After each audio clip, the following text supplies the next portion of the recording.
So are you ready for Tom Thumb? Thanks for joining us today. We are continuing to read in the Golden Goose book with illustrations by L. Leslie Brooke. And we're here at the Caribou Public Library for our chapter book story time. I'm Miss Erin, and I am very glad that you are here with us today. So our story for today is called Tom Thumb, and this is the last one in this particular book.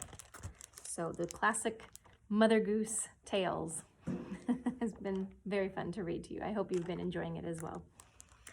Tom Thumb. Long ago, in the merry days of good King Arthur, there lived a plowman and his wife. They were very poor, but would have been contented and happy if only they could have had a little child. One day, having heard of the great fame of the magician Merlin, who was living at the court of King Arthur, the wife persuaded her husband to go and tell him of their trouble. Having arrived at the court, the man besought Merlin, with tears in his eyes, to give them a child, saying that they would be quite content even though it should be no bigger than his thumb. Here's a picture of the man putting his shoes on, getting ready to go, and then speaking with Merlin himself.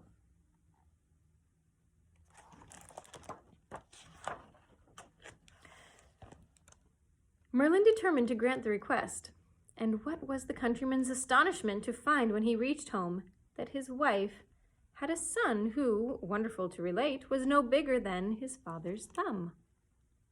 The parents were now very happy, and the christening of the little fellow took place with great ceremony. The fairy queen, attended by all her company of elves, was present at the feast. Here they are. Look, the man returns home. The wife has a baby that is a teeny tiny thing.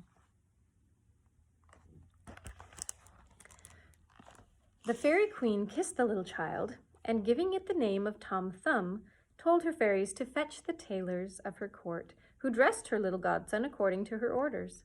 His hat was made of a beautiful oak leaf, his shirt of a fine spider's web, and his hose and doublet were of thistledown. His stockings were made of the rind of a delicate green apple, and the garters were two of the finest little hairs imaginable, plucked from his mother's eyebrows, while his shoes were made of the skin of a little mouse. Here's the fairy queen and the little bassinet with the baby inside. When he was thus dressed, the fairy queen kissed him once more, and wishing him all of good luck, flew off with the fairies to her court. So here they are, giving him all of the clothes that I had just described.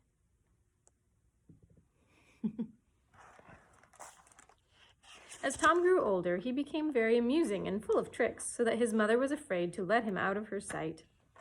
One day, while she was making a battered pudding, Tom stood at the edge of the bowl with a lighted candle in his hand, so that he might see that the pudding was made properly. Unfortunately, however, when her back was turned, Tom fell into the bowl, and his mother, not missing him, stirred him up in the pudding, tied it in a cloth, and put it into the pot. The batter filled Tom's mouth and prevented him from calling out, but he had no sooner felt the hot water than he kicked and struggled so much that the pudding jumped about in the pot, and his mother, thinking the pudding was bewitched, was nearly frightened out of her wits. He was inside the bowl with the pudding.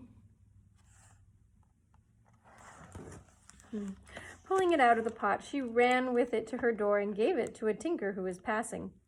He was very thankful for it, who looked forward to having a better dinner than he had enjoyed for many a long day. But his pleasure did not last long, for, as he was getting over a stile, he happened to sneeze very hard, and Tom, who had been quite quiet inside the pudding for some time, called out at the top of his little voice, "Hello, Pickens!"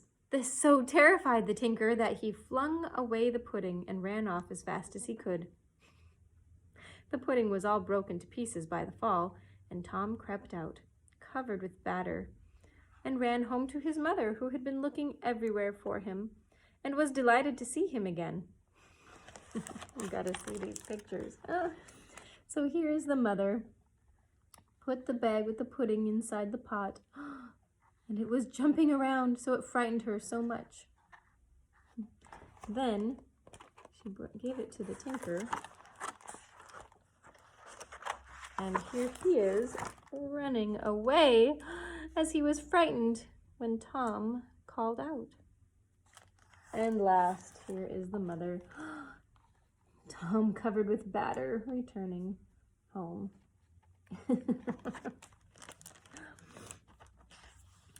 She gave him a bath in a cup, which soon washed off all the pudding, and there was none the worse for his adventure. A few days after this, Tom accompanied his mother when she went into the fields to milk the cows, and fearing he might be blown away by the wind, she tied him to a sow thistle with a little piece of thread. While she was milking, a cow came by, bit off the thistle, and swallowed up poor Tom. Poor Tom did not like her big teeth and called out loudly, "Mother, mother! But where are you, Tommy, my dear Tommy?" cried out his mother, wringing her hands. "Here, mother," he shouted, "inside the red cow's mouth." And saying that, he began to kick and scratch until the poor cow was nearly mad, and at length tumbled him out of her mouth. On seeing this, his mother rushed to him, caught him in her arms, and carried him safely home. Another close call, right? Here's the cow. Tom was sewn to the thistle, and the mother is milking the cow in the distance there. And here she is looking and looking for her son. All the while, he was making noise inside of the cow's mouth.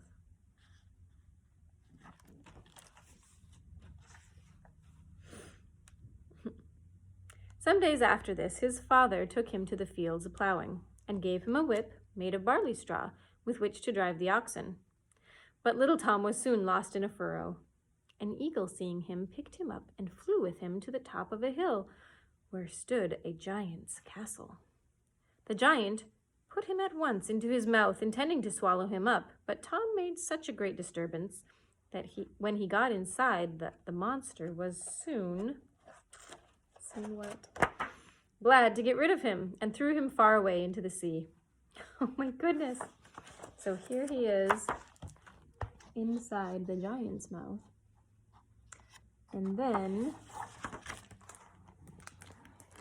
he throws him all the way down here to the water.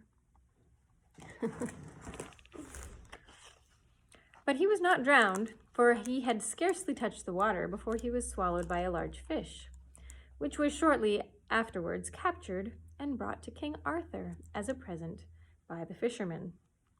When the fish was opened, everyone was astonished to find Tom inside. He was at once carried to the king, who made him his court dwarf. Here he is. They found him as soon as they were butchering the fish.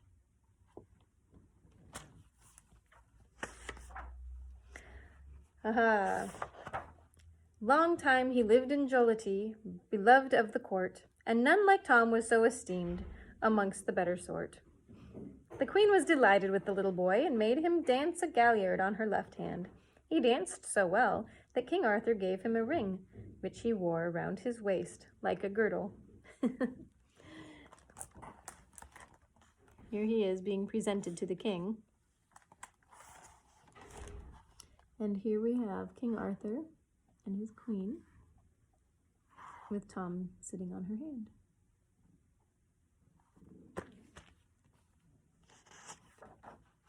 Tom soon began to long to see his parents again, and begged the king to allow him to go home for a short time. This was readily permitted, and the king told him that he might take with him as much money as he could carry. And so away goes lusty Tom, with 3 pence at his back, a heavy burden which did make his very bones to crack. He had to rest more than 100 times by the way, but after 2 days and 2 nights he reached his father's house in safety. His mother saw him coming and ran out to meet him, and there was great rejoicing at his arrival. He spent 3 happy days at home, and then set out for the court once more. Shortly after his return, he one day displeased the king, so fearing the royal anger, he crept into an empty flower pot, where he lay for a long time. At last he ventured to peep out, and seeing a fine large butterfly on the ground close by, he stole out of his hiding place, jumped on its back, and was carried up into the air. Oh, here he is, flying on the back of a butterfly. The king and nobles all strove to catch him, but at last poor Tom fell from his seat into a watering pot, in which he was almost drowned. Only luckily the gardener's child saw him and pulled him out. The king was so pleased to have him safe once more that he forgot to scold him and made much of him instead. Tom afterwards lived many years at court, one of the best beloved of King Arthur's knights. Thus he at tilt and tournament was entertained so, that all the rest of Arthur's knights did him much pleasure show. With good Sir Launcelot du Lake, Sir Tristram and Sir Guy, yet none compared to brave Tom Thumb in acts of chivalry. And that is the end. Here's a picture of him on his horse. Well, thank you guys so much for joining me for these stories, Mother Goose stories. We will be seeing you next time soon. Thank you. Bye-bye for now.